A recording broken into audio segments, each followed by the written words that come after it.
ವೀಕ್ಷಕರೇ, ಸಂವಾದಕ್ಕೆ ಸ್ವಾಗತ. ನಾನು ಶಿಲ್ಪಾ ರಾಜನ್. ವೀಕ್ಷಕರೇ, ಭ್ರಷ್ಟಾಚಾರ ಅನ್ನೋದು ಹೆಂಗಾಗೋಗ್ಬಿಟ್ಟಿದೆ ಅಂತಂದ್ರೆ ಈಗ ಅಧಿಕಾರಿಗಳ ಮನೆ ಬಾಗಿಲಿಗೆ ಹೋಗ್ಬಿಟ್ಟಿದೆ. ಅಧಿಕಾರಿಗಳು ಒಬ್ಬರ ಮೇಲೆ ಒಬ್ಬರು ಆರೋಪ ಪ್ರತ್ಯಾರೋಪದಲ್ಲಿ ತೊಡಗಿದ್ದಾರೆ. ಅದರಲ್ಲಿ ಬಹಳ ಪ್ರಮುಖವಾಗಿ ಸದ್ಯಕ್ಕೆ ಹರಿದಾಡ್ತಾ ಇರೋದು ಅಂತಂದ್ರೆ ಡಿ ರೂಪಾ ಅವರು ಮತ್ತೆ ವರ್ಸಸ್ ರಾಘವೇಂದ್ರ. ಈ ಇಬ್ಬರ ನಡುವಿನ ಜಟಾಪಟಿ ಎಷ್ಟರ ಮಟ್ಟಿಗೆ ಅಂತ ಅಂದ್ರೆ ಒಬ್ಬರ ಮೇಲೆ ಒಬ್ರು ಆರೋಪಗಳನ್ನ ಮಾಡ್ತಾ ಇದ್ದಾರೆ, ಪ್ರತ್ಯಾರೋಪಗಳನ್ನ ಮಾಡ್ತಾ ಇದ್ದಾರೆ.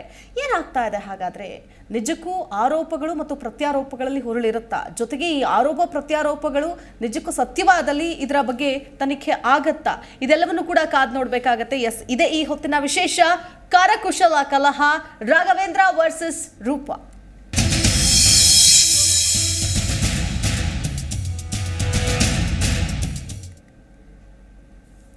ಈ ಇಬ್ಬರ ನಡುವಿನ ಸಮರ ತಾರಕಕ್ಕೇರ್ತಾ ಇದೆ. ಅಭಿವೃದ್ಧಿ ನಿಗಮದ ನೋಡಿ, ಒಂದ್ ಕಡೆ ನೋಡ್ತಾ ಇದ್ದೀವಿ, ಡಿ ರೂಪಾ ಅವರು ಈ ಹಿಂದಿನ ಸಂದರ್ಭದಲ್ಲೂ ಕೂಡ ಅನೇಕ ಬಾರಿ ದೊಡ್ಡ ದೊಡ್ಡ ಅಧಿಕಾರಿಗಳ ಮೇಲೇನೆ ಆರೋಪವನ್ನ ಮಾಡಿದ್ರು. ಅದೇ ನಿಟ್ಟಿನಲ್ಲಿ ಈಗ ತಾರಕಕ್ಕೇರ್ತಾ ಇದೆ ಕರಕುಶಲ ಅಭಿವೃದ್ಧಿ ನಿಗಮದ ಕಲಹ. ಡಿ ರೂಪಾ, ಬೇಳೂರು ರಾಘವೇಂದ್ರ ಮಧ್ಯೆ ಜಟಾಪಟಿ ನಡೀತಾ ಇದೆ. ಇಬ್ಬರಿಂದಲೂ ಕೂಡ ಅವ್ಯವಹಾರದ ಆರೋಪ ಪ್ರತ್ಯಾರೋಪ ಕೇಳಿಬರ್ತಾ ಇದೆ. ಸರ್ಕಾರದ ಮುಖ್ಯ ಕಾರ್ಯದರ್ಶಿ Raghavendra versus MD Roopa. MD ಆದಂತಹ ಡಿ ರೂಪಾ, ಬೇಳೂರು ರಾಘವೇಂದ್ರ ವಿರುದ್ಧ ರೂಪಾ ದೂರು ಕೊಟ್ಟಿದ್ದಾರೆ. ಡಿ ರೂಪಾ ಮೌದ್ಗಿಲ್ ವಿರುದ್ಧ ರಾಘವೇಂದ್ರ ದೂರು ಕೊಟ್ಟಿದ್ದಾರೆ. ಈ ಕಡೆ ದೂರು ಕೊಡೋದು ಮತ್ತೆ ಅವ್ರ ವಿರುದ್ಧ ಮತ್ತೊಂದು ಇನ್ನೊಬ್ಬರ ದೂರು ಕೊಟ್ಟವ್ರ ವಿರುದ್ಧ ದೂರು ಕೊಡೋದು. ಅಂದ್ರೆ ಬೆಂಕಿ ಇಲ್ಲದೆ ಹೊಗೆ ಆಡಲ್ಲ ಅಂತ ಹೇಳ್ತಾರೆ. ಅದೇ ನಿಟ್ಟಿನಲ್ಲಿ ಆರೋಪ ಪ್ರತ್ಯಾರೋಪಗಳನ್ನು ಮಾಡಬೇಕು ಅಂತಂದ್ರೆ ಅದರ ಹಿನ್ನೆಲೆ ಏನಾದರೂ ಗೊತ್ತಿರಬೇಕು. ಸುಮ್ಮನೆ ಆರೋಪಗಳನ್ನು ಕೂಡ ಮಾಡೋದಕ್ಕಾಗೋದಿಲ್ಲ. ಅವರೇನೋ ನನ್ನ ಮೇಲೆ ಮಾಡಿದ್ರು ಅನ್ನೋ ಕಾರಣಕ್ಕೆ ತಿರುಗಿಸಿ ದ್ವೇಷದಿಂದ ಆರೋಪಗಳನ್ನು ಕೂಡ ಮಾಡೋದಕ್ಕಾಗೋದಿಲ್ಲ. ಯಾಕಂತಂದ್ರೆ ಆ ಆರೋಪದ ಹಿಂದೆ ಏನಿದೆ, ಸತ್ಯ ಏನಿದೆ, ಯಾವ ಕಾರಣಗಳನ್ನ ಕೊಟ್ಟಿದ್ದಾರೆ, ಯಾವ ಇಶ್ಯೂಸ್ ಕೊಟ್ಟಿದ್ದಾರೆ, ಸಾಕ್ಷ್ಯಾಧಾರಗಳನ್ನ ಏನಾದರೂ ಒದಗಿಸಿದ್ದಾರಾ, ಹೀಗೆ ಅನೇಕ ವಿಚಾರಗಳು ಬರುತ್ತೆ. ನಾನು ಒಂದಷ್ಟು ಡೀಟೇಲ್ ಆಗಿ ನಿಮ್ಮ ಮುಂದೆ ಇಡ್ತಾ ಹೋಗ್ತೀನಿ. ಯಾಕಂತಂದ್ರೆ ಈಗ ಏನು ಅಧ್ಯಕ್ಷ ರಾಘವೇಂದ್ರ ವರ್ಸಸ್ ಡಿ ರೂಪಾ ಅನ್ನೋ ಥರ ಆಗಿದೆ. ಅದೇ ರೀತಿಯಾಗಿ ಡಿ ರೂಪಾ ಅವರು ದೂರು ಕೊಡ್ತಾರೆ. ಆ ದೂರಿನಲ್ಲಿ ಏನಿದೆ ಅನ್ನೋದರ ಕುರಿತಾದಂತಹ ಅಂಶವನ್ನ ನಾನು ನಿಮ್ಮ ಮುಂದೆ ಇಡ್ತಾ ಹೋಗ್ತೀನಿ. ರಾಘವೇಂದ್ರ ಸಿಸಿಟಿವಿ ಡಿವಿಆರ್ ಅನ್ನ ವಿರೂಪಗೊಳಿಸಿದ್ದಾರೆ. ರಾಘವೇಂದ್ರ ಆಪ್ತ PSI ನೇಮಕಾತಿ ಅಕ್ರಮದಲ್ಲಿ ಭಾಗಿಯಾಗಿದ್ದಾರೆ ಅನ್ನೋ ವಿಷಯ. ಆಪ್ತ ಶ್ರೀಕಾಂತ್ ಅಕ್ರಮದಲ್ಲಿ ಬಂಧನಕ್ಕೆ ಒಳಗಾಗಿದ್ದ. ಇದರಿಂದ ನಿಗಮದ ಘನತೆಗೆ ಧಕ್ಕೆ ಆಗಿದೆ. ಇದೆಲ್ಲವೂ ಕೂಡ ಡಿ ರೂಪಾ ಅವರು ಮಾಡ್ತಾ ಇರುವಂತಹ ಆರೋಪ. ರಾಘವೇಂದ್ರ ಶೆಟ್ಟಿ ಪಾತ್ರದ ತನಿಖೆ ಆಗಬೇಕು PSI ಹಗರಣದಲ್ಲಿ ಅನ್ನೋದು. ಏನು ಸುಳ್ಳು ಹೋಟೆಲ್ ಬಿಲ್ ಹಾಕಿಸಿ ಹಣ ಪಡೆಯೋದಕ್ಕೆ ಯತ್ನಿಸಿದ್ದಾರೆ ಅನ್ನೋದು. ಇನೋವಾ ಕಾರನ್ನು ಅಪಘಾತಕ್ಕೆ ಒಳಪಡಿಸಿದ್ದಾರೆ ಅನ್ನೋದು. 10 ಲಕ್ಷ ರೂಪಾಯಿ ಹಣವನ್ನು ನಿಗಮದಿಂದ ವೆಚ್ಚ ಮಾಡಿಸಿದ್ದಾರೆ. DVR ತಿದ್ದಿ ವಿರೂಪಗೊಳಿಸಿದ ಬಗ್ಗೆ ಕೂಡ ವರದಿ ಆಗಿದೆ. ಈ ಬೆನ್ನಲ್ಲೇ ನನ್ನ ವಿರುದ್ಧ ನಾಲ್ಗೆ ಹರಿಬಿಟ್ಟಿದ್ದಾರೆ. ನಿರಾಧಾರ ಹೇಳಿಕೆಯನ್ನ ನೀಡಿ ನನ್ನ ವೈಯಕ್ತಿಕ ಘನತೆಗೆ ಧಕ್ಕೆ ತರ್ತಾ ಇದ್ದಾರೆ. 2018ರಲ್ಲಿ ನಿಗಮದಲ್ಲಿ 25 ಕೋಟಿ ರೂಪಾಯಿ ವಂಚನೆ ಆಗಿದೆ. ಇದೆಲ್ಲವೂ ಕೂಡ MD ಆದಂತಹ ಡಿ ರೂಪಾ ಅವರು ಮಾಡಿರುವಂತಹ ಆರೋಪ. ಮತ್ತೊಂದು ಕಡೆ ರಾಘವೇಂದ್ರ ಅವರು ಕೂಡ ಪ್ರತ್ಯಾರೋಪ ಏನು ಮಾಡಿದ್ದಾರೆ. ಸೊ ಅವರ ಆರೋಪದಲ್ಲಿ ಏನಿದೆ, ಎರಡೂ ಕಡೆ ನಾವು ನೋಡಬೇಕಾಗುತ್ತೆ. 6 ಕೋಟಿ ರೂಪಾಯಿಗೂ ಅಧಿಕ ಟೆಂಡರ್ ಕೊಟ್ಟಿದ್ದಾರೆ. ನಿಯಮ ಉಲ್ಲಂಘನೆ ಮಾಡಿ ಡಿ ರೂಪಾ ಅವರು ಟೆಂಡರ್ ನೀಡಿದ್ದಾರೆ. ನಿಗಮದ ಅಧ್ಯಕ್ಷರು ಮತ್ತು ಸದಸ್ಯರ ಗಮನಕ್ಕೆ ಇದನ್ನು ತಂದಿಲ್ಲ. 5 ಲಕ್ಷ ರೂಪಾಯಿ ಮೇಲ್ಪಟ್ಟ ಟೆಂಡರ್ ಇದ್ರೆ ಗಮನಕ್ಕೆ ತರಬೇಕು. ಈ ಎಲ್ಲ ನಿಯಮ ಗಾಳಿಗೆ ತೂರಿ ಟೆಂಡರ್ ಕೊಟ್ಟಿದ್ದಾರೆ. ಡಿ ರೂಪಾಗೆ 70ಕ್ಕೂ ಹೆಚ್ಚು ನೋಟಿಸ್ ಅನ್ನ ನೀಡಲಾಗಿದೆ. ಒಂದು ನೋಟಿಸ್ಗೂ ಕೂಡ ಅವರು ಉತ್ತರ ಕೊಟ್ಟಿಲ್ಲ. ವಾರಕ್ಕೆ 2 ದಿನ ಮಾತ್ರ ಕಚೇರಿಗೆ ಬರ್ತಾರೆ.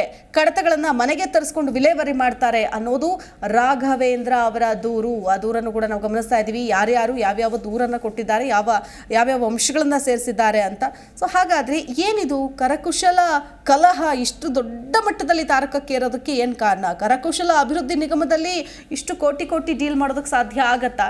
ಇದೆಲ್ಲವನ್ನು ಕೂಡ ನಾವು ಮಾತನಾಡ್ತಾ ಹೋಗೋಣ. ನನ್ನ ಜೊತೆಗೆ ಅತಿಥಿಗಳಿದ್ದಾರೆ, ಅವ್ರನ್ನ ವೆಲ್ಕಮ್ ಮಾಡ್ತೀನಿ. ಮೊದಲನೇದಾಗಿ ಮಥಾಯಿ ಕೆ ಅವರಿದ್ದಾರೆ, AAP ಮುಖಂಡರು. ಸರ್ ನಮಸ್ಕಾರ, ಕಾರ್ಯಕ್ರಮಕ್ಕೆ ಸ್ವಾಗತ. ಅದರ ಜೊತೆಗೆ ವೆಂಕಟೇಶ್ ಅವರಿದ್ದಾರೆ, RTI ಕಾರ್ಯಕರ್ತರು. ಸರ್ ನಮಸ್ತೆ ಸರ್, ಕಾರ್ಯಕ್ರಮಕ್ಕೆ ಸ್ವಾಗತ. ವೆಂಕಟೇಶ್ ಸರ್, ನೋಡ್ತಾ ಇದ್ದೀವಿ ಏನೆಲ್ಲ ಆಗ್ತಾ ಇದೆ ಅಂತ. ಡಿ ರೂಪಾ ಅವರು ಈ ಹಿಂದೆ ಇದ್ದಂತಹ ಇಲಾಖೆಯಲ್ಲೂ ಕೂಡ ಒಂದು ದೊಡ್ಡ ಅಕ್ರಮವನ್ನ ಬಯಲಿಗೆಳುವಂತಹ ಪ್ರಯತ್ನವನ್ನ ಮಾಡಿದ್ರು, ದೊಡ್ಡ ಆರೋಪವನ್ನ ಮಾಡಿದ್ರು.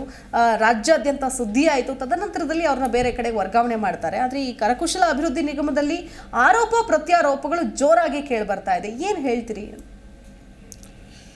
ಈ ಒಂದು ನಿಗಮ ಏನಿದೆ ಕರ್ನಾಟಕ ರಾಜ್ಯದಲ್ಲಿ, ನಾನು ಅಲ್ಲಿಂದನೇ ಬರಬೇಕಾಗತ್ತೆ. ಕರ್ನಾಟಕ ರಾಜ್ಯದಲ್ಲಿ ಹಲವಾರು ನಿಗಮಗಳಿದ್ದಾವೆ. ಈ ನಿಗಮದಲ್ಲಿನ ಪ್ರಾರಂಭಿಕವಾಗಿ 1935ನೇ ಇಸ್ವಿನಲ್ಲಿ ನಮ್ಮ ಸ್ವತಂತ್ರ ಪೂರ್ವದಲ್ಲಿ ಈ ಮಿರ್ಜಾ ಇಸ್ಮಾಯಿಲ್ ಅಂತಕ್ಕಂಥ ಒಬ್ಬರು ಮೈಸೂರು ಅಡ್ಮಿನಿಸ್ಟ್ರೇಷನ್ ನಡೀತಾ ಇತ್ತು, ಮೈಸೂರು ರಾಜ್ಯರದ್ದು. ಆ ಕಾಲದಲ್ಲಿ ಮಿರ್ಜಾ ಇಸ್ಮಾಯಿಲ್ ಅವರು ಮೈಸೂರು ಪೇಪರ್ ಮಿಲ್ ಅಂತ ಒಂದು ಉದ್ದಿಮೆನ ಸ್ಥಾಪನೆ ಮಾಡ್ತಾರೆ.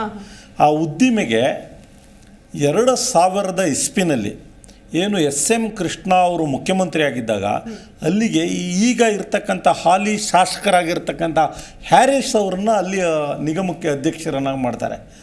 ಸೊ ಅಲ್ಲಿಂದ ಈ ರಾಜಕೀಯ ವ್ಯಕ್ತಿಗಳು ಸರ್ಕಾರದ ವಿವಿಧ ಉದ್ದಿಮೆಗಳ ನಿಗಮಗಳಲ್ಲಿ ಬಂದು ತೂರ್ಲಿಕ್ಕೆ ಶುರು ಮಾಡ್ತಾರೆ. ಪೊಲಿಟಿಕಲ್ ಬ್ಯಾಕ್ಗ್ರೌಂಡ್ ಇದೊಂಥರ ಗಂಜಿ ಕೇಂದ್ರ ಇದ್ದಂಗೆ.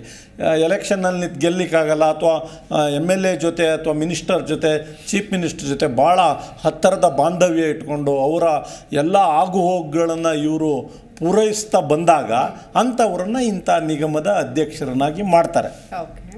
ಸೊ ಯಾವಾಗ ಮೈಸೂರು ಪೇಪರ್ ಮಿಲ್ಗೆ ಹ್ಯಾರಿಸ್ ಬಂದರು, ಅಲ್ಲಿವರೆಗೆ ಇರ್ತಕ್ಕಂಥ ಆಡಳಿತ ಮತ್ತು ಲಾಭದಾಯಕವಾಗಿರ್ತಕ್ಕಂಥ ಉದ್ದಿಮೆ ಲಾಸ್ ಆಗ್ತಾ ಹೋಗುತ್ತೆ. ಮೈಸೂರು ಪೇಪರ್ ಮಿಲ್ಲಲ್ಲಿ ಅಲ್ಲೊಬ್ಬರು ಕುಟಿನೋ ಅಂತ IAS ಆಫೀಸರು ಮ್ಯಾನೇಜಿಂಗ್ ಡೈರೆಕ್ಟರ್ ಆಗಿರ್ತಾರೆ ಪೇಪರ್ ಮಿಲ್ನಲ್ಲಿ. ಅವರು ಎಷ್ಟರ ಮಟ್ಟಿಗೆ ಅಂದರೆ ತುಂಬ ಜನ IAS ಆಫೀಸರ್ಸ್ಗಳು ಇದ್ದಾರೆ. ಕೆಲವರು ಈಗಿನ ಕಾಲದ IAS ಆಫೀಸರ್ಗಳಿಗೆ ನಾನು ಹೋಲಿಕೆ ಮಾಡೋದಿಲ್ಲ. ಅವರು ಪೇಪರ್ ಮಿಲ್ಲಿನ ಕಾರ್ಮಿಕರು ಹಾಕುವಂಥ ಯೂನಿಫಾರ್ಮನ್ನು ಹಾಕ್ಕೊಂಡು ಅಲ್ಲಿ ಫ್ಯಾಕ್ಟ್ರಿಯೆಲ್ಲ ಹೋಗಿ ಅದನ್ನು ಕಟ್ಟುವಂಥ ಕೆಲಸ ಮಾಡ್ತಾರೆ. ಯಾವಾಗ ಇವರು ಹ್ಯಾರಿಸ್ ಅವರು ಅಲ್ಲಿಗೆ ಬಂದರೋ ಅಲ್ಲಿಂದ ಸ್ಟಾರ್ಟ್ ಆಗುತ್ತೆ ರಾಜಕೀಯ. ಈ ಉದ್ದಿಮೆಗಳಲ್ಲಿ ರಾಜಕೀಯ ಸ್ಟಾರ್ಟ್ ಆಗುತ್ತೆ. ಲಾಭಕ್ಕಿಂತ ಲುಕ್ಷಾನ್ಗಿಂತ ರಾಜಕೀಯ ಒಂದು ಗಂಜಿ ಕೇಂದ್ರ ಆಗಿ ರಾಜಕಾರಣಿಗಳ ಒಂದು ಎಲ್ಲ ಆಗುಗಳನ್ನು ನೋಡ್ತಕ್ಕಂಥ ಉದ್ದಿಮೆಯಾಗಿ ಪರಿವರ್ತನೆ ಆಗ್ತಾ ಹೋಗುತ್ತೆ. ಇಂಥ ನೂರಾರು ಉದ್ದಿಮೆಗಳು ಕರ್ನಾಟಕ ರಾಜ್ಯದಲ್ಲಿ ಸ್ಥಾಪನೆಗೊಂಡು ಕೆಲವೆಲ್ಲ ನಿಗಮಗಳು ಈ ಗಂಜಿ ಕೇಂದ್ರ, ಈ MLAಗೆ ಟಿಕೆಟ್ ಸಿಗಲಿಲ್ಲ ಅಂದರೆ ನಿನ್ಗೆ ಆ ಉದ್ದಿಮೆ ನಿಗಮ ಮಂಡಳಿ ಅಧ್ಯಕ್ಷನಾಗಿ ಮಾಡಿಬಿಡ್ತೀವಿ ಅಂತೇಳಿ ಈ ಕಾರಣಕ್ಕಾಗಿಯೇ ಹಲವಾರು ಉದ್ದಿಮೆಗಳನ್ನು ಸೃಷ್ಟಿ ಮಾಡಿದ್ರು. ಈಗ ಉದಾಹರಣೆ ಪೇಪರ್ ಮಿಲ್ಸ್ದೇ ತಗೊಳ್ಬೇಕು ಅಂತಂದ್ರೆ ನಿಮಗೆ ಯಾಕೆ ನಾನು ಈಗ ಕರಕುಶಲ ನಿಗಮದಕ್ಕಿಂತ ಈ ಪೇಪರ್ ಮಿಲ್ಸ್ ಮಾತಾಡ್ತೀನಿ ಅಂದರೆ ಅಲ್ಲಿಗೆ ಬರ್ತೀನಿ ನಾನು ವಾಪಸ್ಸು. ಇದನ್ನು ಹೇಳಿ ಜನರಿಗೆ ಅರ್ಥ ಆಗಬೇಕು. ಈಗಿರ್ತಕ್ಕಂಥ ಗೃಹ ಸಚಿವರಾದ ಸನ್ಮಾನ್ಯ ಆರ್ಗ ಜ್ಞಾನೇಂದ್ರ ಅವರು MPM ಪೇಪರ್ ಮಿಲ್ ಚೇರ್ಮನ್ ಆಗ್ತಾರೆ. ಅವಾಗ ಸಾಕಷ್ಟು ಲಾಸ್ ಆಗ್ತಾ ಹೋಗುತ್ತೆ. ಇಡೀ ಉದ್ದಿಮೆ ಲಾಸಲ್ಲಿ ಹೋಗ್ತಾ ಇದೆ. ಅಲ್ಲಿ ಒಬ್ಬರು ಸಿಂಗರೇಣಿ ಅಂತಕ್ಕಂಥ ಒಂದು ಕಂಪನಿ, ಕಲ್ಲಿದ್ದಲು ಕಂಪನಿ ಜೊತೆ ಅವ್ಯವಹಾರ ಆಗೋದನ್ನು ಸಾರ್ವಜನಿಕ ಉದ್ದಿಮೆಗಳ ಸಮಿತಿ ಕರ್ನಾಟಕ ಸರ್ಕಾರ ಅಪ್ಪು ಪಟ್ಟಣ ಶೆಟ್ಟಿಯವರು ಒಂದು ವರದಿಯನ್ನು ಕೊಡ್ತಾರೆ. ಇಲ್ಲಿ ಆರ್ಗ ಜ್ಞಾನೇಂದ್ರ ಅವರು ಮಾಡಿರ್ತಕ್ಕಂಥ ಕೆಲಸ ಕಾರ್ಯಗಳು ಇಲ್ಲಿ ಲಾಸ್ ಆಗಿದೆ, ಇಲ್ಲಿ ಅವ್ಯವಹಾರ ಆಗಿದೆ ಅಂತ. ಇದುವರೆಗೂ ವಿಚಾರಣೆ ಇಲ್ಲ, ಇದುವರೆಗೂ ಅದ್ರ ಬಗ್ಗೆ ತೀರ್ಮಾನ ಇಲ್ಲ. ಈಗ ಆ MLA ಅವರೀಗ ಗೃಹ ಸಚಿವರಾಗಿದ್ದಾರೆ, ಅದ್ರ ಬಗ್ಗೆ ತನಿಖೆ ಎಲ್ಲಾಗಿದೆ, ಯಾರು ಕೇಳ್ತಾ ಇದ್ದಾರೆ? ಇದೇ ಥರ ಎಲ್ಲ ನಿಗಮಗಳಲ್ಲಿ ರಾಜಕಾರಣಿಗಳನ್ನು ತಂದು ಪ್ರತಿಷ್ಠಾಪಿಸಿ ಉದ್ದಿಮೆಯ ಶ್ರೇಯೋಭಿವೃದ್ಧಿ ಮತ್ತು ಉದ್ದಿಮೆಯಲ್ಲಿ ಕೆಲಸ ಮಾಡ್ತಕ್ಕಂಥ ಕಾರ್ಮಿಕರ ಶ್ರೇಯೋಭಿವೃದ್ಧಿಗಿಂತ ಈ ರಾಜಕಾರಣಿಗಳ ಶ್ರೇಯೋಭಿವೃದ್ಧಿ ಜಾಸ್ತಿ ಆಗ್ತಾ ಹೋಗುತ್ತೆ. ಈ ನಿಟ್ಟಿನಲ್ಲಿ ಈಗ ವಿಜಯೇಂದ್ರ ಇವರು ಯಾರು ನಮ್ಮ ರಾಘವೇಂದ್ರ ಶೆಟ್ಟಿಯವ್ರನ್ನ ಕರಕುಶಲ ನಿಗಮದ ಚೇರ್ಮನ್ ಮಾಡಿದ್ರು. ಅವ್ರು ಎಲ್ಲಿಂದ ಬಂದರು ಅನ್ನೋದನ್ನು ನಾವು ಪೂರ್ವಪರ ಯೋಚನೆ ಮಾಡಿದಾಗ ಇವರು BS ಯಡಿಯೂರಪ್ಪನವರ ಪೀರಿಯಡಲ್ಲಿ ಈ ನಿಗಮದ ಅಧ್ಯಕ್ಷರಾದರು. ನಂಬರ್ 1. ನಂಬರ್ 2, ಇವ್ರನ್ನ ಯಾರು ಹುಡುಕ್ತಂದ್ರು? BJP ಹುಡುಕ್ ತಂದಿಲ್ಲ. ಇದು ಜ್ಞಾಪಕ ಇಟ್ಕೋಬೇಕು ಎಲ್ಲರೂ. BJP ಹುಡುಕ್ ತಂದವ್ರ ಕಾರ್ಯಕರ್ತರು ಅಂತ ಬಂದಿಲ್ಲ. ನಮ್ಮ ರಾಜ್ಯದಲ್ಲಿ ಮಠಾಧೀಶರದ್ದು ಅತ್ಯಂತವಾದಂಥ ಹಸ್ತಕ್ಷೇಪ ವಿಧಾನಸೌಧದ ಆಡಳಿತದಲ್ಲಿದೆ ಅನ್ನೋ ಸಾರ್ವಜನಿಕರಿಗೆ ಗೊತ್ತಿದೆ. ಅದೇ ಪ್ರಕಾರ ನನ್ನ ಮಾಹಿತಿಗೆ ಬಂದಿರೋ ಪ್ರಕಾರ ಮತ್ತು ಸಾರ್ವಜನಿಕರು ಹೇಳ್ತಕ್ಕಂಥ ವಿಚಾರಗಳನ್ನು ಗ್ರಹಿಸಿ ನಾನು ಹೇಳ್ತಾ ಇರೋದು ಇದನ್ನ. ಯಾಕಂದರೆ ಕೆಲವರು ಇದನ್ನು ಮಾತಾಡಿದ ತಕ್ಷಣ ಪ್ರೂಫ್ ಕೊಡಿ ಅಂತಾರೆ ರಾಜಕಾರಣಿಗಳು. ಎಲ್ಲದಕ್ಕೂ ಪ್ರೂಫ್ ಕೇಳ್ತಾರೆ ಅವರು. ಅವ್ರು ಮಾಡಿರೋದಕ್ಕೆ ಪ್ರೂಫ್ ತೊಗೊಂಡೋಗಿಟ್ರೆ ಏನೂ ಮಾಡಲ್ಲ. ಇದರಲ್ಲಿ ವಿನಯ್ ಗುರೂಜಿ ಅನ್ನೋರು ಯಡಿಯೂರಪ್ಪನವರಿಗೆ ಇವ್ರನ್ನ ಶಿಫಾರಸು ಮಾಡಿದ್ದಾರೆ ಅನ್ನೋ ಮಾಹಿತಿ ಸಾರ್ವಜನಿಕ ವಲಯದಲ್ಲಿದೆ. ರಾಘವೇಂದ್ರ ಶೆಟ್ಟಿ ಅವ್ರನ್ನ ಯಾವಾಗ ಒಂದ್ಸರಿ ಸುತ್ತಿ ಬಳಸಿ ಮತ್ತು ರಾಜಕೀಯ ನಂಟಿಗೆ ತಳಕು ಹಾಕಿಕೊಳ್ತಾ ಇದೆ ಒಟ್ನಲ್ಲಿ ಇದು. ಹಾಗಾಗಿ ತಳಕು ಹಾಕೊಂಡೇನೆ ಈಗ ನಾನು ಒಂದೇ ಒಂದು ಪಾಯಿಂಟ್ ಹೇಳಿ ಮುಗಿಸ್ತೀನಿ. ಡಿ ರೂಪಾ ಮ್ಯಾನೇಜಿಂಗ್ ಡೈರೆಕ್ಟರ್ ಅವರು ರಾಘವೇಂದ್ರ ಶೆಟ್ಟಿಯವರು ಏನು ಆರೋಪ ಮಾಡಿದ್ದಾರೆ ಅವ್ರ ಮೇಲೆ, ಆ ಎಲ್ಲ ಆರೋಪನ ನಿಭಾಯಿಸುವ ಶಕ್ತಿ ಮತ್ತು ಸತ್ಯನಿಷ್ಠೆ ಪ್ರಾಮಾಣಿಕತೆ ರೂಪಾ ಮೇಡಮಲ್ಲಿ ಇದೆ ಅನ್ನೋದು ಸಾರ್ವಜನಿಕರಿಗೆ ಗೊತ್ತಿದೆ. ಅದನ್ನೇನು ಬಿಡಿಸಿ ಹೇಳಬೇಕಾಗಿಲ್ಲ. ಅವ್ರು ಎದುರಿಸ್ತಾರೆ. ಅದು ರಾಘವೇಂದ್ರ ಮೇಲಿನ ಆರೋಪನ ಅವ್ರು ಯಾವ ರೀತಿ ಎದುರಿಸ್ತಾರೆ, ಅದನ್ನು ಹೇಗೆ ಅವರು ಪ್ರೂಫ್ ಮಾಡ್ತಾರೆ ಅನ್ನೋದು ಸಾರ್ವಜನಿಕರಿಗೆ ಗೊತ್ತಿದೆ, ಆಲ್ರೆಡಿ ಗೊತ್ತಿದೆ. ಭಾಳ ಮುಖ್ಯವಾಗಿ ನನಗೊಂದು ಬೇಸರದ ಸಂಗತಿ ಅಂದರೆ ಆ ಕರಕುಶಲ ನಿಗಮದ ಆ CCTV DVRನ ವಿರೂಪಗೊಳಿಸಿದ್ದಾರೆ ಅಂತ ಆ ಅಟೆಂಡರ್ ಬಂದು ಹೇಳಿ ರೂಪಾ ಅವರು ಪತ್ರ ಬರೀತಾರೆ. ಅದು ಸರ್ಕಾರ ತತ್ಕ್ಷಣ ಸರ್ಕಾರ ಜೀವಂತ ಇದ್ದಿದ್ರೆ ತಕ್ಷಣ ಚೀಫ್ ಸೆಕ್ರೆಟರಿ ಅವ್ರು ಯಾರ ಮೇಲಿದ್ರು FIR ಮಾಡಿ ಅವ್ರ ಮೇಲೆ ತನಿಖೆಗೆ ಒಳಪಡಿಸ್ಬೇಕಾಗಿತ್ತು. ಅವನ್ನ ಮಾಡಿದಾರೋ ಇಲ್ಲ ಅಂತ ಹೇಳಿರ್ತಕ್ಕಂಥದ್ದು ಯಾರು? ಡಿ ರೂಪಾ IPS ಆಫೀಸರ್ ಆಗಿ ಕರಕುಶಲ ಅಭಿವೃದ್ಧಿ ನಿಗಮದ ಮ್ಯಾನೇಜಿಂಗ್ ಡೈರೆಕ್ಟರ್ ಆಗಿ ಬರಬೇಕಾದ್ರೆ ಮೊದಲು ಅವರು ಕರ್ನಾಟಕದ ಗೃಹ ಇಲಾಖೆಯ ಗೃಹ ಕಾರ್ಯದರ್ಶಿಯಾಗಿ ಸೇವೆ ಸಲ್ಲಿಸಕ್ಕಂಥವ್ರು. ಅವ್ರು ಸುಮ್ಮನೆ ಆರೋಪ ಮಾಡಲ್ಲ. ಈಗ ಈ ಹಿಂದೆ ಮಾಡಿರೋ ಎಲ್ಲ ಆರೋಪಗಳನ್ನು ಎದುರಿಸಿ ಸಕ್ಸಸ್ ಆಗ್ತಾ ಬಂದಿದ್ದಾರೆ. ಇದೇನು ದೊಡ್ಡ ವಿಷಯ ಏನಲ್ಲ ರೂಪಾ ಅವರಿಗೆ. ಎಸ್ ಮಥಾಯ್ ಸರ್, ನೋಡ್ತಾ ಇದ್ದೀವಿ ಆರೋಪ ಪ್ರತ್ಯಾರೋಪ. ಒಂದು ಕಡೆ ನಾನು ಕೇಳೋದೇನು ಅಂತಂದರೆ, ಯಾರದ್ದೋ ವಿರುದ್ಧ ಅಥವಾ ತಪ್ಪು ಮಾಡಿದವರ ವಿರುದ್ಧ ಹಿಂಗೆ ಮಾಡ್ತಾ ಇದ್ದಾರೆ, ಅವ್ರ ಮೇಲೆ ಕ್ರಮ ತೆಗೆದುಕೊಳ್ಳಿ ಅಂತ ಏನಾದರೂ ಸರ್ಕಾರಕ್ಕೆ ಪತ್ರ ಬರೆದ್ರೆ ವಾಪಸ್ ನಾವೇ ಆ ಒಂದು ಆರೋಪವನ್ನು ಎದುರಿಸಬೇಕಾಗತ್ತಾ? ಇದೊಂದು ತಿರುಮಂತ್ರ ಅಂತಾರೆ ಗೊತ್ತಾ, ಅವ್ರು ಮಾಡಿದ್ದನ್ನು ಅವ್ರಿಗೆ ವಾಪಸ್ ಹಾಕೋದು. ಗೊತ್ತಿಲ್ಲ, ಅಲ್ಲೇ ಸತ್ಯಾಸತ್ಯತೆ ಬಹಿರಂಗ ಆಗಬೇಕು. ಯಾಕಂತಂದರೆ ಇಶ್ಯೂ ಏನಿದೆಯೋ ನಾವು ಅದನ್ನೇ ಮಾತಾಡಬೇಕಾಗತ್ತೆ. ಯಾಕಂತಂದರೆ ನಾವೇನು ಜಡ್ಜ್ಮೆಂಟ್ ಕೊಡೋದಕ್ಕೆ ಇಲ್ಲಿ ಕೂತ್ಕೊಂಡಿಲ್ಲ, ಯಾರ್ದು ಸರಿ ಯಾರ್ದು ತಪ್ಪು ಅಂತ. ಬಟ್ ಯಾವ ಒಬ್ಬ ಅಧಿಕಾರಿ IAS ಅಧಿಕಾರಿ ಆರೋಪ ಮಾಡಿದಾಗ ಈ ರೀತಿಯಾಗಿ ಅಕ್ರಮ ಆಗ್ತಾ ಇದೆ ಅಂತ ವಾಪಸ್ ಪುನಃ ಅದೇ ಅಧಿಕಾರಿಯ ವಿರುದ್ಧ ಒಂದು ಆರೋಪ ಕೇಳಿಬರುತ್ತೆ. ಅದು ಕೋಟಿ ರೂಪಾಯಿ ಟೆಂಡರನ್ನು ಕೊಟ್ಟಿದ್ದಾರೆ, ಅದು ನಿಯಮಗಳನ್ನು ಉಲ್ಲಂಘನೆ ಮಾಡಿದ್ದಾರೆ ಅಂತ. ಗೊತ್ತಿಲ್ಲ, ಅದು ನಿಜ ಆಗಿರ್ಬೋದು ಸುಳ್ಳಾಗಿರ್ಬೋದು, ತನಿಖೆ ನಂತರ ಗೊತ್ತಾಗುತ್ತೆ. ಏನು ಹೇಳ್ತೀರಿ? ಈಗ ಏನಂದರೆ, ಯಾವುದೇ ಒಂದು ಅಧಿಕಾರೇತರ ಸಿಬ್ಬಂದಿ ಮತ್ತು ಅಧಿಕಾರಿ ಸಿಬ್ಬಂದಿಗಳು ಈಗ ನಿಗಮದ ಅಧ್ಯಕ್ಷ ಸ್ಥಾನವನ್ನು ವಹಿಸಿರುವಂಥವರು ಒಂದು ಪೊಲಿಟಿಕಲ್ ಅಪಾಯಿಂಟ್ಮೆಂಟ್. ಆಮೇಲೆ ನಿಗಮದ ಮ್ಯಾನೇಜಿಂಗ್ ಡೈರೆಕ್ಟರ್ ಅಂತ ಹೇಳುವಂಥದ್ದು ಅದೊಂದು ಅಫಿಷಿಯಲ್ ಅಪಾಯಿಂಟ್ಮೆಂಟ್. ಈಗ ಏನಾಗ್ತದೆ ಅಂತ ಹೇಳಿದರೆ, ಈ ಒಂದು ಅಫಿಷಿಯಲ್ ಅಪಾಯಿಂಟ್ಮೆಂಟಲ್ಲಿ ಇದ್ದಾಗ ಅಲ್ಲಿ ಅವರಿಗೆ ಒಂದು ಲಿಮಿಟೇಷನ್ ಇದೆ. ಅಂದರೆ ಇಂಥ ಕಾರ್ಯಗಳನ್ನ ಅವರು ಮಾಡಬೇಕು, ಈ ಮಟ್ಟಿಗೆ ಅವರು ಯಾರನ್ನು ಕೇಳುವಂಗಿಲ್ಲ, ಸರ್ಕಾರಕ್ಕೆ ಆನ್ಸರೇಬಲ್ ಅಂತ ಹೇಳುವಂಥದ್ದು ಒಂದು ಕಡೆ ಸರ್ಕಾರ ಸುತ್ತಲ್ಲಿ ಇರುತ್ತೆ. ಆಮೇಲೆ ಅಧ್ಯಕ್ಷರ ಸ್ಥಾನದಲ್ಲಿರುವವರಿಗೆ ಅವರು ಪೊಲಿಟಿಕಲ್ ಫಿಗರ್ ಆದ್ದರಿಂದ ಆಮೇಲೆ ಅವರೇನು ನೆನೆಸ್ಕೊಳ್ತಾರೆ ಅಂತ ಹೇಳಿದ್ರೆ, ನಾನು ಯಾವುದೋ ಒಂದು ಮುಖ್ಯಮಂತ್ರಿ ರೆಕಮೆಂಡೇಷನಲ್ಲಿ ಬಂದಿರ್ತೇನೆ ಅಥವಾ ಇನ್ಯಾವುದೋ ರೆಕಮೆಂಡೇಷನಲ್ಲಿ ಬಂದಿರೋದ್ರಿಂದ ನಮ್ಮನ್ನು ಯಾರು ಪ್ರಶ್ನೆ ಮಾಡೋದಿಲ್ಲ, ನಾವು ಏನು ಬೇಕಾದ್ರೂ ಮಾಡ್ಬೋದು ಅಂತ ಹೇಳುವಂಥದ್ದು. ಈಗ ಇಲ್ಲಿ ನಮ್ಮ ಸಬ್ಜೆಕ್ಟ್ ಇರುವಂಥದ್ದು ಏನಂದರೆ ಆರೋಪಗಳು ಮತ್ತು ಪ್ರತ್ಯಾರೋಪಗಳು. ಆರೋಪಗಳು ವೆರಿ ಕ್ಲಿಯರ್ ಆಗಿದೆ. ಏನಂದರೆ, ಈಗ MD ಸರ್ಕಾರಕ್ಕೆ ಕೊಟ್ಟ ವರದಿ ಪ್ರಕಾರ ಏನಾಗ್ತದೆ, ಅವರು ಅಧ್ಯಕ್ಷರಿಗೆ ಒಂದು ವಾಹನ ಇರ್ತದೆ, 14 ಲಕ್ಷದ ಒಂದು ವಾಹನ ಇರ್ತದೆ.